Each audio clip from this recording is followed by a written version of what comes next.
Aunty, ನಾನು ಮೌಸ್ಮಿನ ತುಂಬ ಪ್ರೀತಿಸ್ತಾ ಇದ್ದೀನಿ.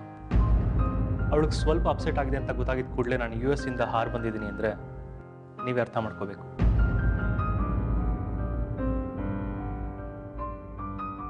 ಆಂಟಿ, ಮೌಸ್ಮಿ ಥರನೇ ನಾನು ನನ್ನ ತಂದೆ ತಾಯಿಗೆ ಒಬ್ಬನೇ ಮಗ. ಅವ್ರು ನನ್ನ ತುಂಬ ಪ್ರೀತಿಸ್ತಾರೆ. ನಾನು ಅಷ್ಟೇ ಅವ್ರನ್ನ ತುಂಬ ಪ್ರೀತಿಸ್ತೀನಿ ಮತ್ತು ಗೌರವಿಸ್ತೀನಿ. ನಾನು ಈಗಿನ ಕಾಲದ ಹುಡುಗ. ಅಫ್ಕೋರ್ಸ್ ಅಪ್ಪ ಅಮ್ಮನೂ ಅಷ್ಟೇ ಈಗಿನ ಕಾಲದವ್ರೆ. ಆದರೆ ಸಮಾಜದ ಬಾಯಿಗೆ ಸ್ವಲ್ಪ ಹೆದರ್ತಾರೆ. ಸಮಾಜದ ಬಾಯಿಗೆ ಬೀಳಬಾರ್ದು ಅಂತ ಅಷ್ಟೇ ಜಾಗೃತಿ ವಹಿಸ್ತಾರೆ. ಅಷ್ಟು ಬಿಟ್ಟರೆ ಅವ್ರು ತುಂಬ ಒಳ್ಳೆಯವರು. ನಿಜ, ಮೌಸ್ಮಿ ತಂದೆನೇ ಮುಂದೆ ನಿಂತು ಮದುವೆ ಮಾಡಿಕೊಡ್ಲಿ ಅಂತ ಕರಾರಾಗಿ ಹೇಳಿದ್ದಾರೆ. ಆದರೆ ಅಪ್ಪ ಅಮ್ಮನಿಗೆ ಆ ಕರಾರ್ಗಿನ್ನ ನನ್ನ ಮೇಲೆ ಪ್ರೀತಿ ಜಾಸ್ತಿ ಇದೆ ಆಂಟಿ. ಸೊ ಭವಿಷ್ಯದಲ್ಲಿ ಅವ್ರ ನಿರ್ಧಾರ ಬದಲಾಗ್ಬೋದು ಅಂತ ನಂಬಿಕೆ ನನಗಿದೆ. ಕಾಲಕ್ಕೆ ಎಲ್ಲವನ್ನ ಬದಲಾಯಿಸೋ ಶಕ್ತಿ ಇದೆ ಆಂಟಿ. ಮೇಲಾಗಿ ಮೌಸ್ಮಿ ಅವ್ರಿಗೆ ತುಂಬ ಇಷ್ಟ ಆಗಿದ್ದಾರೆ. ಅಷ್ಟರ ಮಟ್ಟಿಗೆ ನೀವು ನಿರಾಳಾಗ್ಬೋದಲ್ಲ.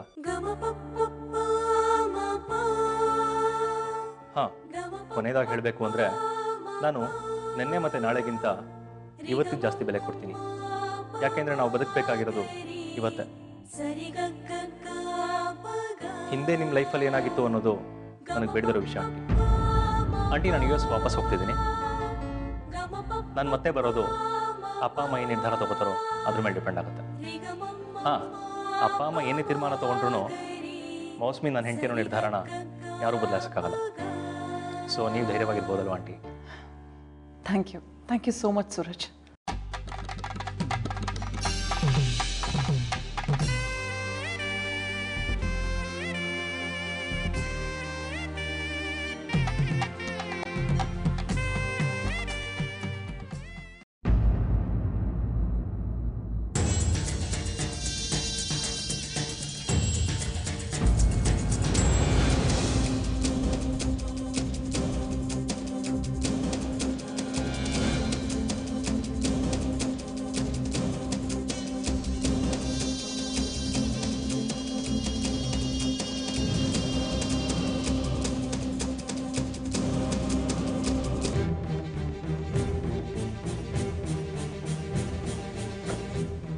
ಹಲೋ ಅತ್ತೆ.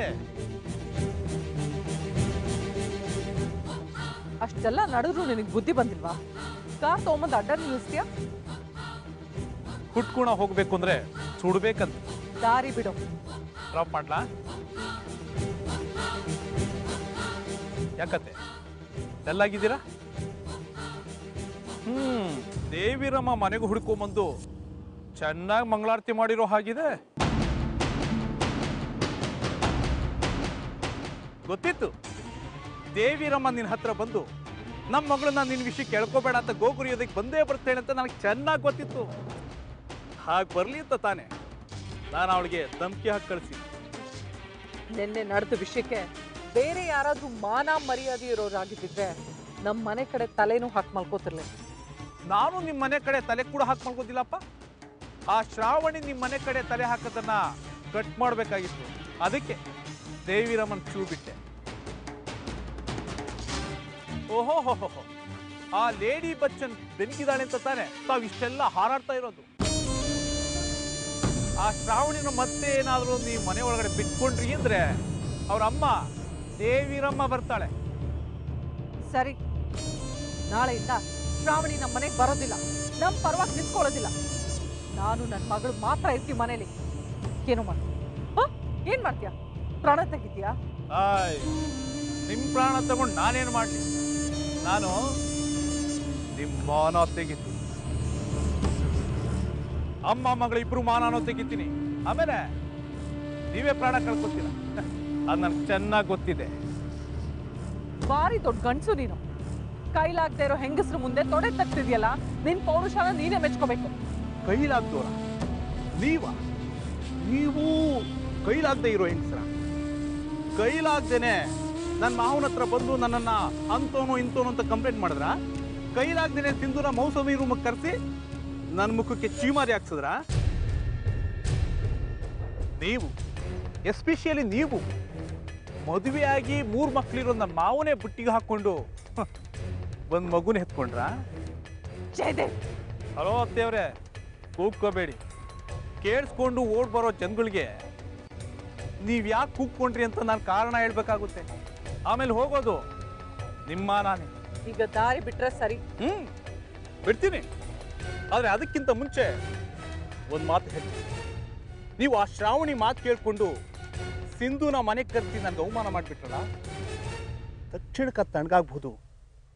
ಆದರೆ ಒಂದಲ್ಲ ಒಂದು ದಿನ ನಿಮ್ಮ 3 ಜನದ ಮೇಲೂ ಸೇರ್ ತೀರ್ಸ್ಕೊಳ್ತೀನಿ. ನಿಮ್ಮ ಮಾನ ಮರ್ಯಾದೆ ಹರಾಜಾಗ್ತೀನಿ ನೋಡ್ಬಿದ್ದೀಲಿ, ನೆನ್ಪಿಟ್ಕೊಳ್ಳಿ.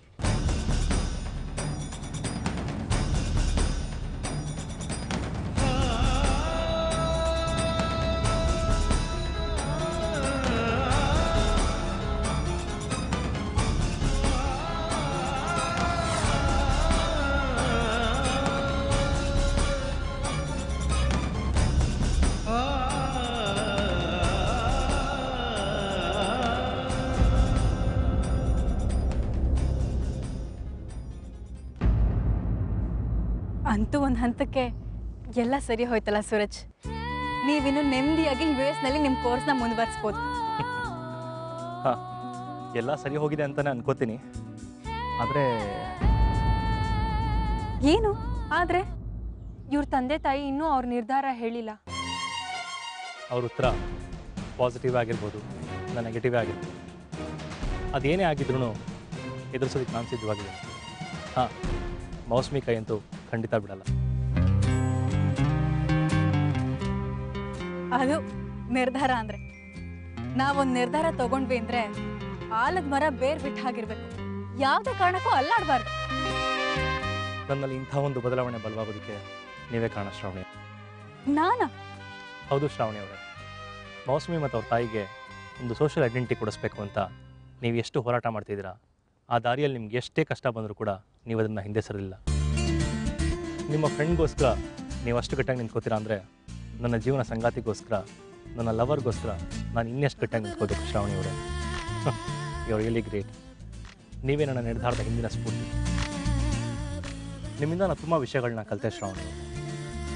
ಎಂಥ ಕಾಂಪ್ಲಿಕೇಟೆಡ್ ಮ್ಯಾಟರೇ ಇರಲಿ, ಅದನ್ನು ನೀವು ಸಿಂಪಲಾಗಿ ಅರ್ಥ ಮಾಡಿಸುವ ರೀತಿ, ಮನುಷ್ಯ ಸಂಬಂಧಗಳ ಬಗ್ಗೆ ನಿಮಗಿರುವಂತಹ ಪ್ರೀತಿ, ಇವೆಲ್ಲ ನನ್ನ ತುಂಬಾ ಇನ್ಸ್ಪೈರ್ ಮಾಡಿದೆ. ನೀವು ತುಂಬ ಧೈರ್ಯಸ್ಥರು. You are a very bold girl. ಹಾಂ ಶ್ರಾವಣಿ ಅವರೇ, ನನ್ನೊಂದು ಸಣ್ಣ ರಿಕ್ವೆಸ್ಟ್. ನೀವಿಲ್ಲ ಅಂತ ಹೇಳಬಾರ್ದು. ಹೇಳಿ. ಮುಂದಿನ ಸಲ ನಾನು ಬರುವಾಗ ನನ್ನ ಮೌಸಮಿಯನ್ನು ನಿಮ್ಮಷ್ಟೇ ಬೋಲ್ಡ್ ಆಗಿರೋ ಹಾಗೆ ನೀವು ಮಾಡಬೇಕು. ಖಂಡಿತ, ಶ್ಯೂರ್. ಥ್ಯಾಂಕ್ ಯು ಶ್ರಾವಣಿ ಅವರೇ. ನಾನು ಬೆಂಗಳೂರಿಗೆ ಬಂದಿದ್ದರಿಂದ ನನ್ನ ಮೌಸಮಿ ಪ್ರಾಬ್ಲಮ್ ಸಾಲ್ವ್ ಆಗಿದೆ ಎಷ್ಟು ನಿಜಾನೋ, ನಿಮ್ಮಂಥ ಒಳ್ಳೆ ಫ್ರೆಂಡ್ ಸಿಕ್ಕಿದ್ದು ಅಷ್ಟೇ ನಿಜ.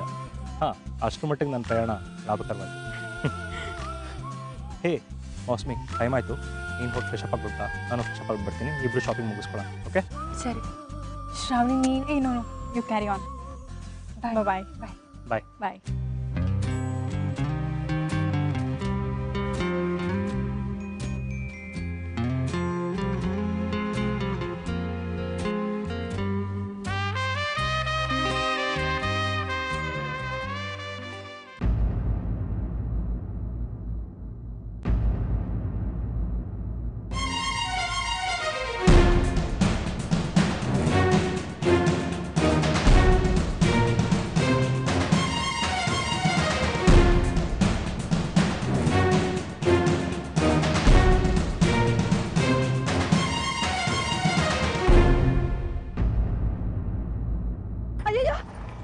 ಏನಾಯ್ತಪ್ಪ?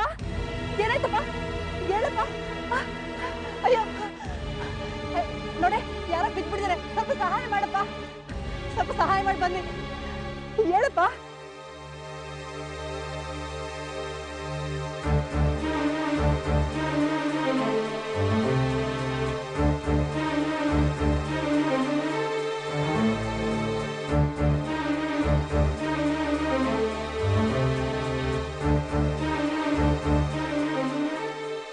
ಏನೂ ಆಗಲ್ಲಪ್ಪ, ಗಾಬರಿ ಆಗ್ಬೇಡಿ.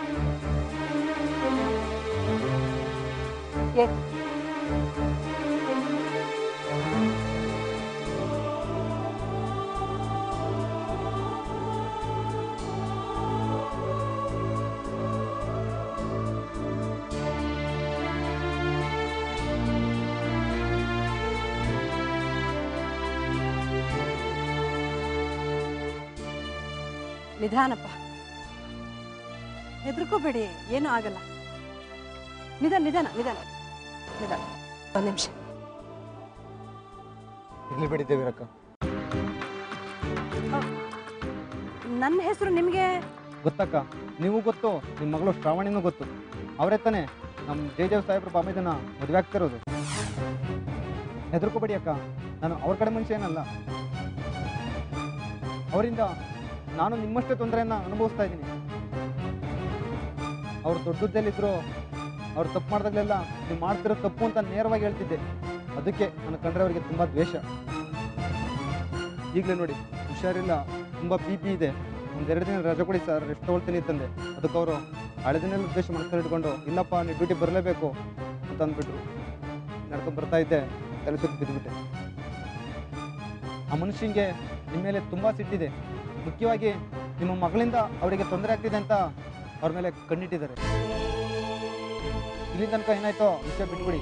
ಇನ್ನು ಮುಂದೆ ಸಾಧ್ಯವಾದಷ್ಟು ಅವ್ರ ವಿಷಯದಲ್ಲಿ ನಿಮ್ಮ ಮಗಳು ತಲೆ ಆಗ್ತಿರೋ ಹಾಗೆ ನೋಡ್ಕೊಳ್ಳಿ.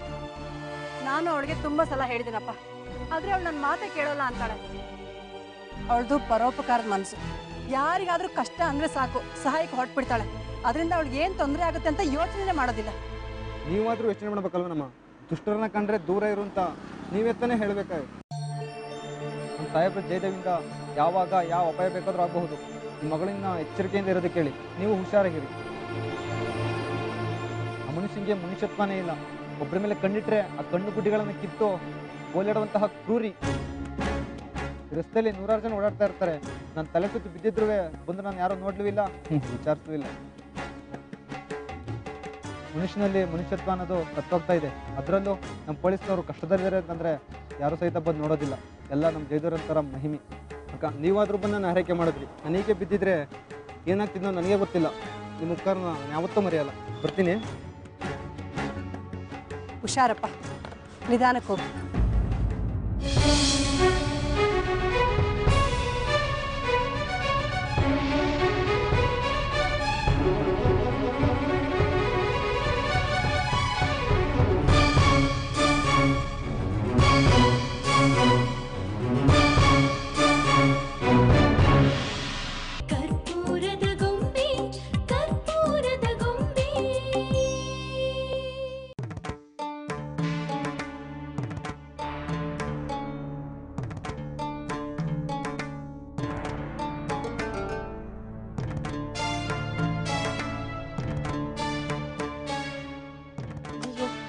ಫೋನ್ ಚಾರ್ಜ್ ಹಾಕದೆ ಮರ್ತ್ಬಿಟ್ಟಿದ್ದೀನಿ.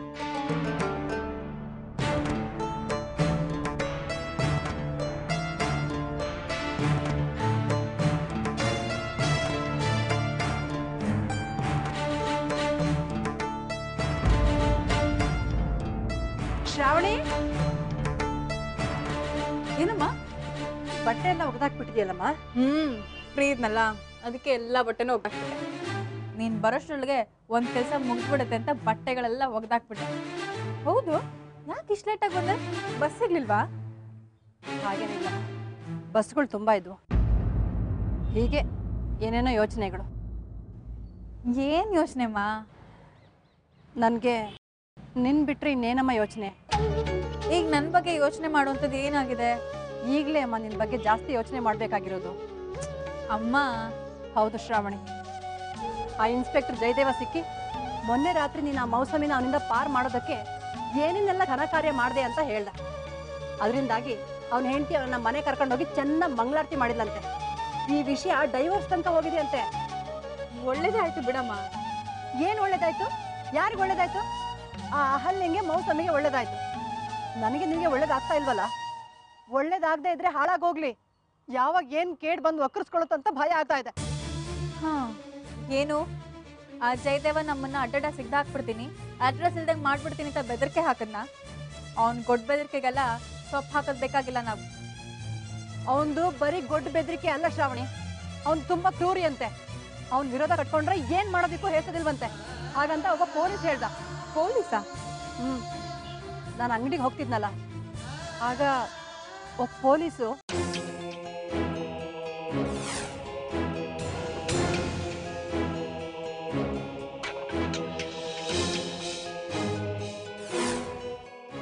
ನಮ್ಮ ಸಾಹೇಬ್ರ ಜಯದೇವಿಂದ ಯಾವಾಗ ಯಾವ ಅಪಾಯ ಬೇಕಾದರೂ ಆಗಬಹುದು. ನಿಮ್ಮ ಮಗಳಿನ್ನ ಎಚ್ಚರಿಕೆಯಿಂದ ಇರೋದಕ್ಕೆ ಹೇಳಿ. ನೀವು ಹುಷಾರಾಗಿರಿ. ಆ ಮನುಷ್ಯನಿಗೆ ಮನುಷ್ಯತ್ವನೇ ಇಲ್ಲ. ಒಬ್ಬರ ಮೇಲೆ ಕಣ್ಣಿಟ್ರೆ ಆ ಕಣ್ಣು ಗುಡ್ಡಿಗಳನ್ನು ಕಿತ್ತು ಗೋಲಿಡುವಂತಹ ಕ್ರೂರಿ. ಈಗೇನಂತೀಯ? ಜೊತೆಯಲ್ಲಿ ಕೆಲಸ ಮಾಡೋ ಪೊಲೀಸರನ್ನೇ ಅಷ್ಟು ಗೋಳು ಹೊಯ್ಕೊಳ್ತಾನೆ ಅಂದ್ರೆ ನನ್ನನ್ನು ನಿನ್ನನ್ನು ಸುಮ್ಮನೆ ಬಿಟ್ಬಿಡ್ತಾನ? ಅದರಲ್ಲೂ ಆ ಪೊಲೀಸು ಸ್ಪಷ್ಟವಾಗಿ ಹೇಳ್ಬಿಟ್ಟ, ಆ ಜಯದೇವ ನಿನ್ ಮೇಲೆ ಕಣ್ಣು ಇಟ್ಟಿದಾನಂತೆ. ಆ ಪೊಲೀಸ್ ಹೇಳಿದ್ದೆಲ್ಲ ಕೇಳಿಸ್ಕೊಂಡ್ಮೇಲೆ ನಂಗೆ ಯಾಕೋ ತುಂಬಾ ಭಯ ಆಗ್ತಿದೆ ಕಣೆ ಶ್ರಾವಣಿ. ದಯವಿಟ್ಟು ಅರ್ಥ ಮಾಡ್ಕೊ. ಇನ್ಮೇಲೆ ಆ ಜಯದೇವನ್ ತಂಟೆಗೆ ಹೋಗ್ಬೇಡ. ನೋಡು, ಅಧಿಕಾರ ಇರೋರು ಏನ್ ಬೇಕಾದ್ರೂ ಮಾಡ್ಬಿಡ್ತಾರೆ, ಮಾಡ್ಕೊಂಡು ಜಯಿಸ್ಕೊಳ್ತಾರೆ. ಆದ್ರೆ ಬಲಿ ಆಗೋರು ನಾವು ಕಣೆ. ಒಂದ್ ವಿಷಯ ಗಮನಿಸ್ದ್ಯಾ? ನೀನು ಆ ಅಹಲ್ಯನ ಗೌಡ್ರ ಮನೆಗೆ ಕರ್ಕೊಂಡು ಹೋದ್ಮೇಲೆ ಕಾವೇರಮ್ಮನಿಂದ ಒಂದೇ ಒಂದು ಫೋನ್ ಇಲ್ಲ ಅಂದ್ರೆ ಏನರ್ಥ? ಅವ್ರಿಗೆ ನಿನ್ ಮೇಲೆ ಬೇಜಾರಾಗಿದೆ ಅಂತ. ಬಿಸಿಯಾಗಿರ್ಬೋದೇನೋ, ಎಂಗೇಜ್ಮೆಂಟ್ಗೆ ರೆಡಿ ಮಾಡ್ಕೋತಿರ್ಬೋದೇನೋ. ಇದಕ್ ಮುಂಚೆ ದಿನಕ್ಕೆ 3 ಸಲ ಫೋನ್ ಮಾಡ್ತಾ ಇದ್ರು. ಈಗ 3 ದಿನಗಳಿಂದ ಒಂದೇ ಒಂದು ಫೋನ್ ಇಲ್ಲ. ಇದಕ್ಕೇನ್ ಕಾರಣ ಅಂತೀಯ? ನಿಶ್ಚಿತಾರ್ಥಕ್ಕೆ ರೆಡಿ ಆಗೋರು ಹೆಣ್ಣಿನ ಮನೆಯವ್ರ ಜೊತೆ ಮಾತಾಡೋದಾಗ್ಲಿ ವಿಚಾರಿಸೋಂಥದ್ದಾಗ್ಲಿ ಏನು ಇರೋದೇ ಇಲ್ವಾ? ಹೋಗ್ಲಿ, ಆ ನಾಗಾರ್ಜುನ ಏನಾದ್ರೂ ಈ 3 ದಿನಗಳಲ್ಲಿ ನಿನ್ ಜೊತೆ ಮಾತಾಡಿದ್ನಾ? ಇಲ್ಲ, ಮಾಡೋದಿಲ್ಲ, ಖಂಡಿತ ಮಾಡೋದಿಲ್ಲ. ಮನೆಗೆ ಮಾರಿ ಬರೋದನ್ನ ಯಾರು ತಾನೇ ಇಷ್ಟಪಡ್ತಾರೆ ಹೇಳು? ನೋಡು, ಮೊದಲು ನೀನು ಆ ಕಾವೇರಮ್ಮನಿಗೊಂದು ನಾಗಾರ್ಜುನ್ಗೊಂದು ಫೋನ್ ಮಾಡು. ಸರಿ, ನೀನು ಹೇಳ್ದಾಗೆ ಆಗಲಿ. ಬಟ್ಟೆ ಹೋಗುದ್ನಲ್ಲ, ಮೈಯೆಲ್ಲ ಗಲೀಜಾಗಿದೆ. ಫ್ರೆಶ್ ಆಗಿ ಸ್ನಾನ ಮಾಡ್ಕೊಂಬಂದು ಆಮೇಲೆ ಫೋನ್ ಮಾಡ್ತೀನಿ. ಹಾ, ತಲೆ ಸ್ನಾನ ಮಾಡಿ ಆ ಮೌಸಮಿ ಅಹಲ್ಯ ವಿಷಯನ ತಲೆ ತೊಳ್ಕೊಂಡ್ಬಿಡು.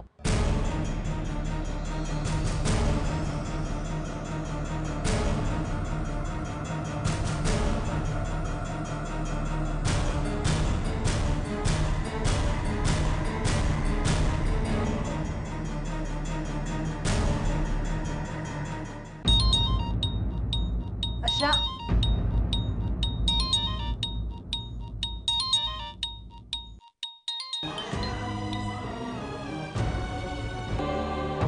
ಇವ್ರಿಗೆ ಸಾವಿಲ್ಲ, ನಮ್ಮನ್ನು ಸಾಯಿಸ್ತೆ ಬಿಡೋದಿಲ್ಲ.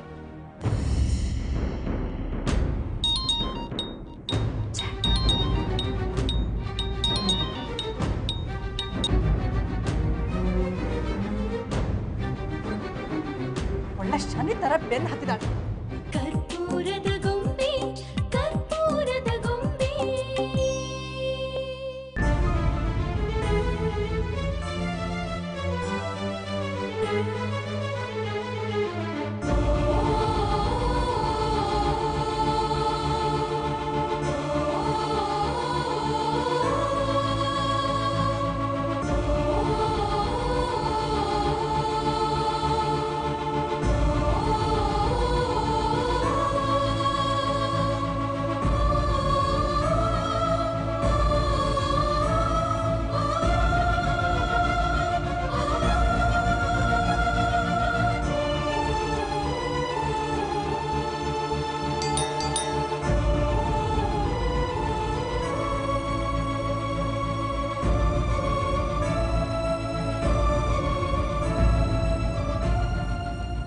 ಏನ್ ಮೌಸಮಿ? ಆಂಟಿ, ಅರ್ಜೆಂಟಾಗಿ ಶ್ರಾವಣಿ ನೋಡ್ಬೇಕಾಗಿತ್ತು. ಶ್ರಾವಣಿ ಮನೇಲಿಲ್ಲ. ಮನೇಲಿ ಇಲ್ವಾ? ಎಲ್ಲಿ ಹೋದ್ಲು? ಅವಳ ಹತ್ರ ಅರ್ಜೆಂಟಾಗಿ ಮಾತಾಡ್ಬೇಕಾಗಿತ್ತು. 2-3 ಸಲ ಫೋನ್ ಕೂಡ ಮಾಡಿದೆ, ಅವ್ಳು ರಿಸೀವೇ ಮಾಡಲಿಲ್ಲ. ಆಮೇಲೆ ಕಾಲ್ ಮಾಡಿದ್ರೆ ಸ್ವಿಚ್ ಆಫ್ ಬರ್ತಿದೆ.